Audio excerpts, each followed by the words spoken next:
الشوق يبقى في اغتراب فقير في الحياة. Qala Nabi sallallahu alaihi wasallam.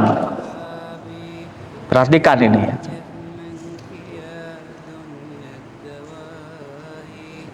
Man salaka tariqan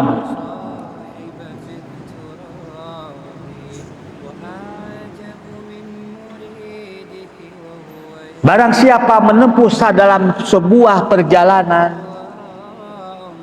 yatlubu fihi ilman, dalam rangka untuk apa? Menempuh perjalanan orang kan macam-macam. Ada yang untuk bekerja, merantau, ada yang untuk senang-senang, tamasya. Tapi apa ini? Yatlubu fihi ilman, tujuannya adalah dalam rangka tolabul ilmi, wabil khusus ilmu din. Apa kata Nabi? Sahalallahu lahu tariqan ilal jannah. Allah akan memudahkan jalannya menuju pintu surga. Saya bacakan secara lengkap dulu, nanti saya artikan, jelaskan. Wa innal malaikata, sungguh para malaikat yang ada di langit itu, yang masing-masing mereka punya sayap. Ada yang sayapnya sampai 600.000 sayap. La tada'u ajnihataha, sungguh malaikat itu menurunkan, merendahkan sayap-sayapnya, karena malaikat punya sayap. Jadi kalau antum pernah lihat sinetron, film, ada malaikat tak bersayap, apa? Kayak gitu ya, ibu peri-peri gitu, itu bukan malaikat. Itu orang barat seperti itu. Tapi malaikat di sini memang punya sayap. Sesungguhnya para malaikat benar-benar merendahkan, menurunkan sayapnya li talibil ilmi, kepada penuntut ilmu. Bukan alim lagi, penuntut ilmu. Antum ini penuntut ilmu ini. Liridallahi anhu, tetapi tujuannya murni hanya untuk mencari ridho Allah. Camkan ini kata-katanya. Syaratnya murni mencari ridho Allah, bukan untuk mencari pujian, bukan untuk demi duniawi, bukan, tetapi murni mencari ridho siapa? Allah, bukan ridho manusia. Selanjutnya itu untuk talibul ilmi. Lalu bagaimana? Wa innal alim,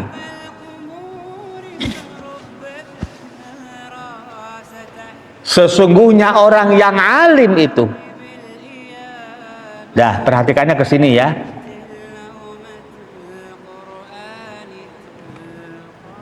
Dah, satu aja. Ya udah kalau sudah keluar. Ya. Wa innal alim, sesungguhnya seorang alim, para ustadz, para ulama yang mereka sudah menguasai ilmunya, ilmu tafsir, ilmu hadis, al-alim, ilmul Qiraah, al-alim, ilmu fiqhi, ilmu syariah, ilmu akidah. La yastaghfiru lahu, sungguh akan memohonkan ampunan kepada siapa? Kepada siapa? Kepada siapa? Memohonkan ampunan kepada siapa? Kepada siapa? Alim. Ya. Memohonkan ampunan untuk siapa? Maksudnya untuk siapa? Untuk seorang alim. Siapa yang akan memohonkan ampunan untuk alim tersebut? Perhatikan. Man fis samawati, para penduduk langit. Yang dimaksud siapa kira-kira? Siapa penduduk langit? Siapa yang penduduk langit? Hah? Malaikat. Masya Allah. Malaikat memohonkan ampunan kepada orang yang alim. Betapa mulianya seorang alim. Wa man fil ardi, dan semua penduduk bumi.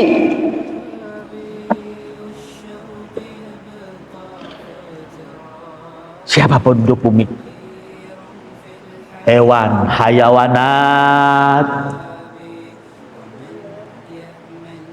ayam, semua hewan itu, Masya Allah. Penduduk bumi. Apa? Tumbuh-tumbuhan, gunung, batu-batuan.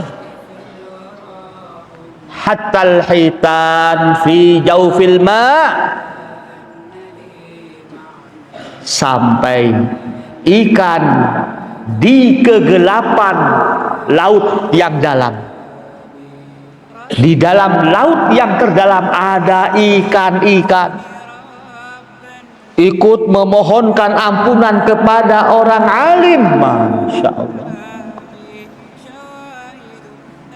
Wa inna faddal alim, sungguh keutamaan seorang alim alal abid, dibandingkan seorang ahli ibadah. Orang yang alim dibandingkan orang yang ahlul ibadah yang tidak alim. Yang disebut ahlul ilmi berarti apa? Usinau, belajar, mengajar, itu alim namanya. Abid siapa itu? Orang yang malamnya tahajud, baca Quran semalaman tidak tidur, puasa siangnya, zikir, tilawah, Masya Allah. Tapi kata Nabi, fadlal alim alal abid, keutamaan seorang alim dibandingkan seorang abid ahli ibadah, sepanjang hari sepanjang malam dia ibadah, mana yang lebih tinggi? Alim. Perbandingannya apa? Kafat bil qamari lailatal badri, seumpama alim itu seumpama bulan purnama, seumpama terangnya bulan purnama ala sairil kawakib, dibandingkan dengan semua bintang-bintang yang di langit. Coba satu saat antum ketika bulan purnama keluar, ingat hadis ini. Kata Nabi memberikan gambaran keutamaan seorang alim dibandingkan ahli ibadah. Seperti bulan purnama di malam hari.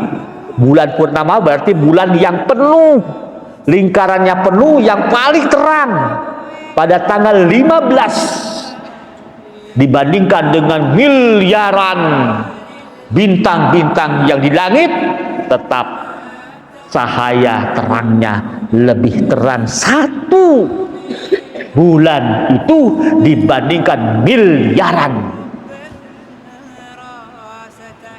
bintang di langit. Masya Allah.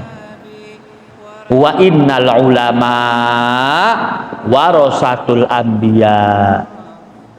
Sesungguhnya para ulama itu adalah pewaris para nabi.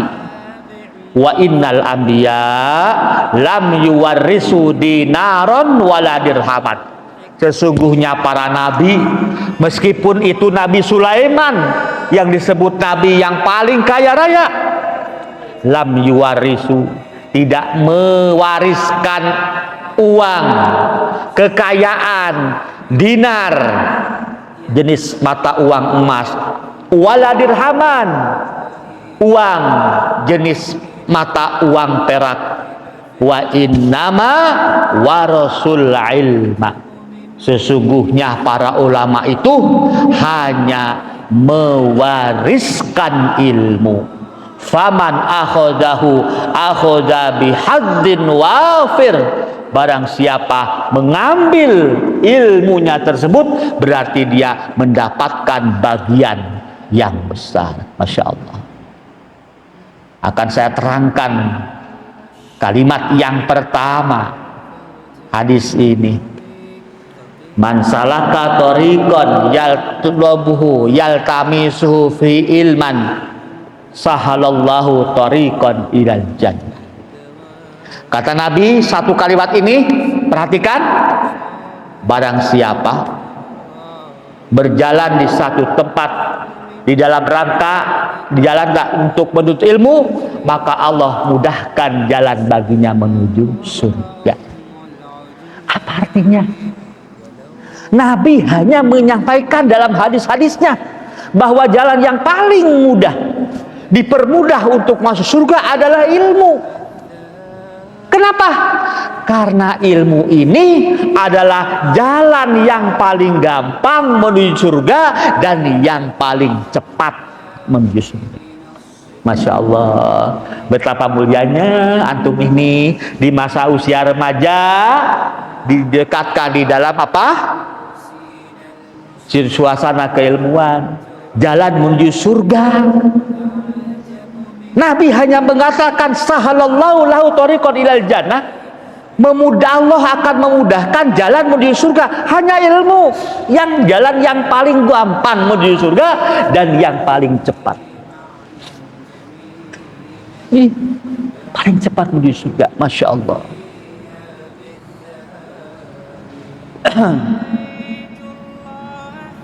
Ini yang paling mudah. Kemudian di sini disebutkan tentang makna malaikat merendahkan sayapnya kepada talibul ilmi. Antum semua ini, Masya Allah. Talibul ilmi, antum talibul ilmi, ini semuanya antum. Apa maknanya? Ila at-tawadu'u lahu. Malaikat itu makhluk yang mulia, makhluk yang tidak pernah berdosa, makhluk Allah yang selalu bersujud bertasbih kepada Allah. Itu saja tawadhu, merendahkan dirinya kepada talibul ilmi. Antum semua ini sebagai bukti apa? Ta'dim, menghormati betul kepada antum sebagai talibul ilmi. Antum meskipun masih muda seperti ini dihormati oleh malaikat, sehingga dikatakan oleh Nabi apa? Merendahkan sayapnya. Sebagai bentuk apa? Tawadhu. Wakila an-nuzul indahu wal hudur ma'hu. Masya Allah, malaikat maksudnya apa? Turun dan hadir di majelis ilmu ini. Ini ada malaikat yang kita nggak tahu, mencatat satu persatu siapa yang hadir di sini. Masya Allah, antum kan tiap malam habis maghrib ini majlis ilmu, iya kan? Belum ba'da subuh majlis Quran, Itu malaikat turun, an-nuzul wal hudur ma'ahu. Dia turun dan hadir. Ini kata pak ulama. Keterangannya begini. Mencatat siapa. Karena itu mohon perhatikan adab-adab majelis. Ini majlis yang mulia, di tempat yang mulia, dengan kita membahas bahasan yang mulia. Ini saya terus terang agak merinding ini, menyampaikan ini agak merinding. Setelah saya membaca kata di sini, malaikat turun. Kita nggak tahu, tapi ini turun betul, hadir. Ini kata pak ulama. Masya Allah. Ini kemuliaan orang yang apa? Penuntut ilmu. Lalu bagaimana maksudnya? Para malaikat penduduk langit memohonkan ampunan. Kepada siapa? Kepada para alim. Ya. Kepada para alim, mendoakan. Masya Allah, orang berebut untuk minta didoakan oleh orang-orang soleh. Yatanafasuna li du'ai saleh. Mereka berebut, kalau ketemu orang soleh tuh doakan, kalau ketemu orang soleh doakan. Ini malaikat, makhluk yang tidak pernah bermaksiat, mendoakan kepada alim. Betapa mulianya seorang alim. Tapi tadi kembali tujuannya apa? Liridallahi anhu, di dalam rangka untuk apa? Mencari ridho Allah. Wamang fil ardi, dan semua penduduk langit, sampai semua hewan pun memohonkan ampunan untuk siapa? Orang yang alim tersebut. Kenapa? Apa rahasianya sih? Kok sampai hewan-hewan itu memuliakan seorang alim sehingga mereka mendoakannya, mereka memohon ampunnya? Li'annaha khuliqat lima solhil ibad wa manafihim, karena hewan-hewan ini diciptakan untuk kemanfaatan dan kemaslahatan bagi mereka. Wal ulama humul ladina yubayyinuna, dan para ulama itu yang nanti akan menjelaskan kepada para manusia ma yahillu minhu, apa yang halal, apa yang diharamkan. Wa yusunal ihsan ilahya, dan seorang alim pasti akan menganjurkan kepada manusia untuk selalu ihsan, berbuat baik kepada hewan tersebut. Jangan pernah mendolimi hewan-hewan tersebut. Itulah yang menyebabkan para hewan pun tidak didolimi. Masya Allah, para hewan pun, hewan-hewan ini dimuliakan oleh siapa? Atas orang-orang alim, para ulama yang menjelaskan kepada masyarakat. Ini loh hewan yang boleh dimakan, ini hewan yang tidak boleh dimakan, ini yang halal, ini yang haram. Jelas. Dan mereka senang dengan itu, sehingga timbal baliknya, kalau hewan-hewan itu disikapi oleh orang-orang alim, orang-orang soleh, mereka ikut senang. Tapi hewan akan menderita, merasa tersakiti kalau dikuasai, disikapi oleh siapa? Orang-orang yang zalim, apalagi orang-orang yang kafir. Karena itu timbal baliknya, para hewan itu mendoakan dan memohonkan ampunan kepada siapa?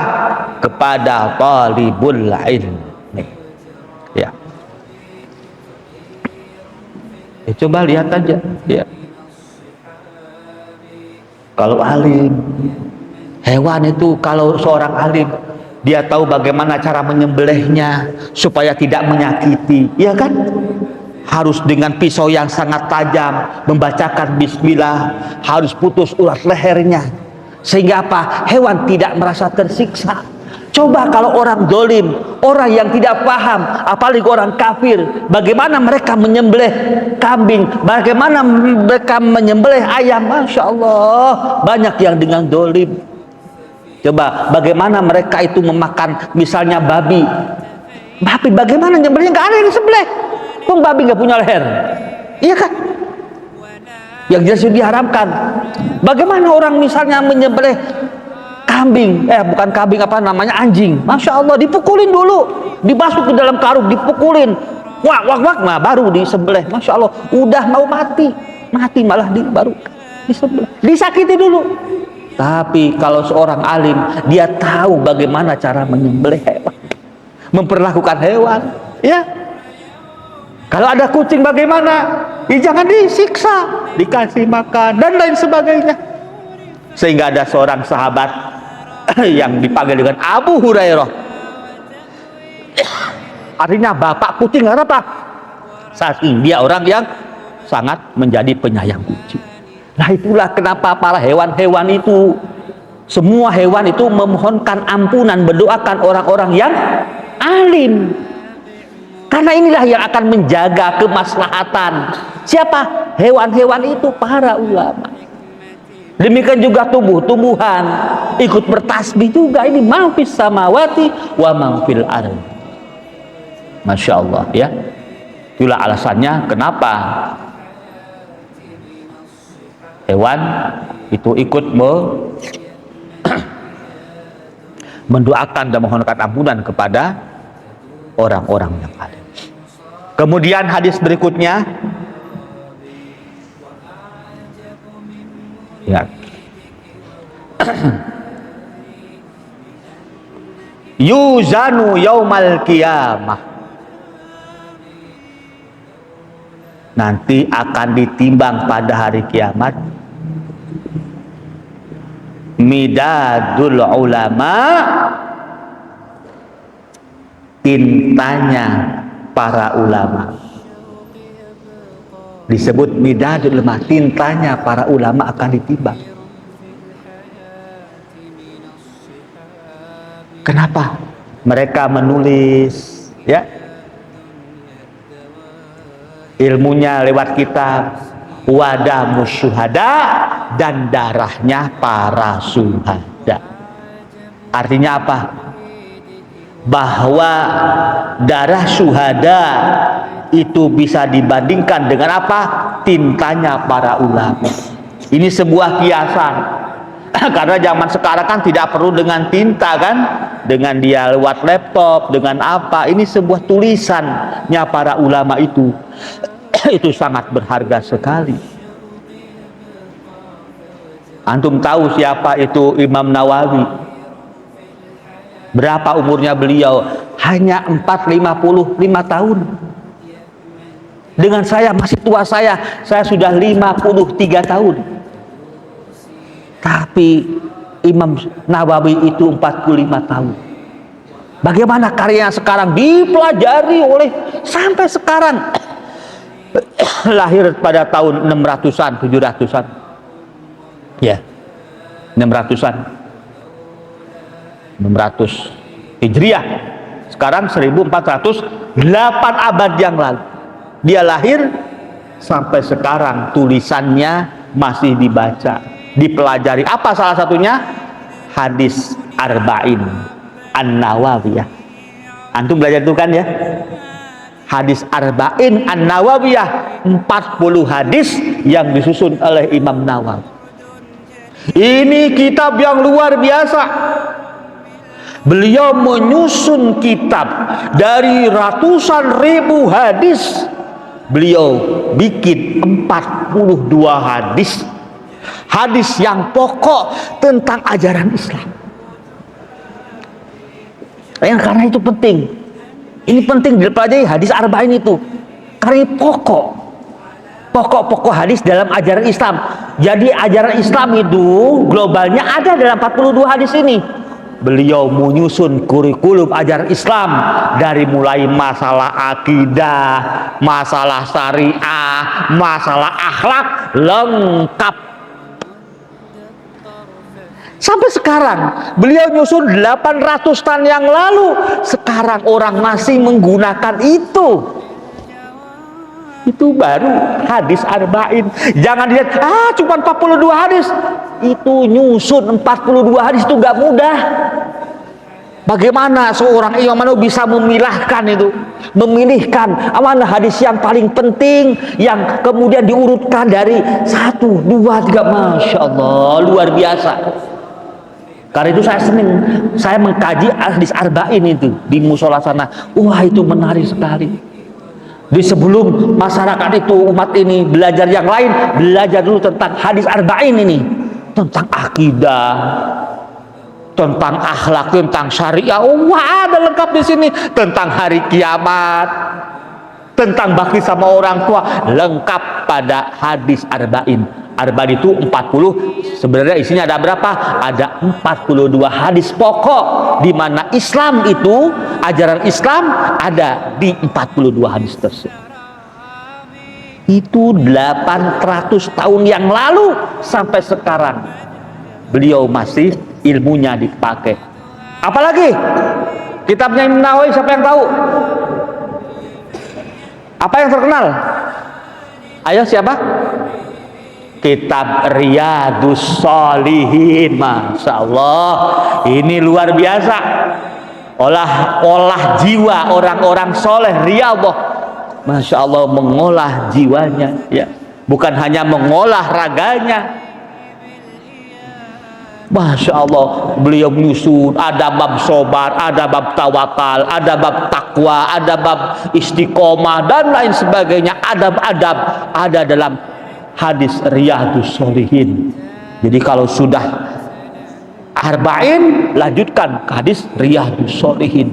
Dan masih banyak kitab-kitab beliau, meskipun umurnya hanya 45 tahun. Ya. Ada lagi seorang ulama yang terkenal. Ada satu kitab fikih, Matan Abu Suja itu, ya. Matan Abu Suja tipis, hanya berapa halaman tuh. Jadi Abu Suja ini umurnya berapa? 150 tahun umurnya. Masya Allah, dia berumur lama. Tapi dia punya satu kitab yang terkenal, mungkin bisa jadi itu kitab satu-satunya. Hanya kitab tipis. Kitab Matan Abu Suja itu. Abu Suja pengarang namanya. Tentang apa? Kumpulan, ringkasan tentang fikih madhab Imam Syafi'i. Hanya beberapa halaman, tapi kitab ini disyarah oleh para ulama. Disyarah oleh siapa? Oleh Imam Nawawi dalam kitabnya Minhajut Thalibin. Disyarah oleh Zakaria Ansori dalam kitab Minhajut Tulab. Terus disyarah dalam banyak kitab, bisa Matan Fathul Qarib, ya. Dan masih banyak syarah-syarah yang lain. Masya Allah, sedikit. Itulah tintanya ulama. Dia bisa meringkas bagaimana sih fikih Imam Syafi'i ini dengan hanya beberapa halaman. Nah, inilah, ya, seperti itu. Hadis selanjutnya, ma'ubidallahu bisyai'in,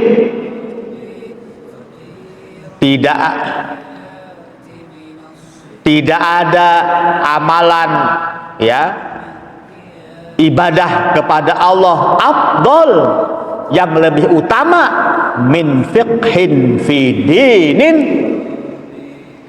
melebihi dari berusaha memahami urusan agama. Ya, amalan ilmu antum itu kan berusaha untuk memahami agama. Ini amal ibadah yang paling utama. Belajar dalam majlis, menghafalkan pelajaran dari para asatid, wala faqihun wahid, sungguh satu orang faqih, satu orang alim yang memahami agama, asyaddu ala syaitan, lebih berat oleh setan min alfi abidin, dibandingkan menggoda 1000 ahli ibadah. Masya Allah, 1000 ahli ibadah digoda oleh setan gampang, tapi satu orang alim ini susah untuk digodanya. Kenapa? Karena keutamaan seorang apa? Seorang alim. Banyak ahli ibadah, dia menggunakan ibadah yang tanpa dasar ilmu, sehingga terperosok kepada kebidahan, kepada kesyirikan, seperti yang dilakukan oleh orang-orang sufi yang keblinger. La ilaha illallah, la ilaha illallah, illallah, illallah, illallah, Allahu, seperti orang kesurupan. Antum pernah lihat kan begitu? Lempar-lempar sampai buka baju, buka kerudung, masya Allah. Ini kenapa ahli ibadah yang tidak pakai ilmu? Dah, nanti kita akan terangkan ini ya, tentang keutamaan seorang alim ya. Jadi setan itu merasa lebih berat menggoda satu orang alim dibandingkan 1000 ahli ibadah. Kenapa? Saking utamanya kekuatan seorang alim. Demikian. Assalamualaikum warahmatullahi wabarakatuh.